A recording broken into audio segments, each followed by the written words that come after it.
dan! Danas ću vam pokazati kako se na triple kliku igra igrica koja se zove Card King. Svakoga dana imate 2 besplatna ulaza u Card King igricu.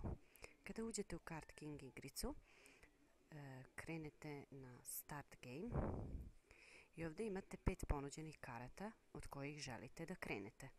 Odaberete kralja ili asa, pošto je kralj najjača karta, a as je najslabija karta. Ja ću sada početi sa kraljem. Pre nego što počnete da igrate, ovdje aktivirajte vaš sidekick.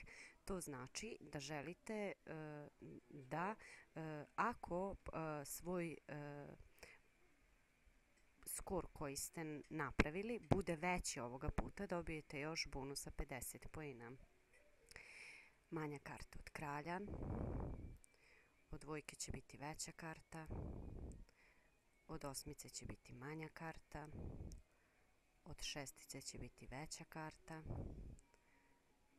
od džeka će biti manja karta, sada je veća, dobila sam dobrog džokera, znači mogu da nastavim igru, manja, veća. Ovdje imate 3 puta u igrici pik da vam oko pokaže da li imate veće ili manje karte i koliko ih ima, možete da iskoristite. Znači sada trenutno ima 18 većih i 19 manjih karata, probat ćemo sa manjima.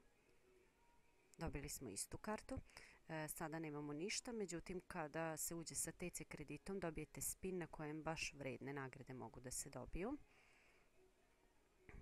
Evo ga, gotovo, ispala sam iz igre, to vam je to. Sretno!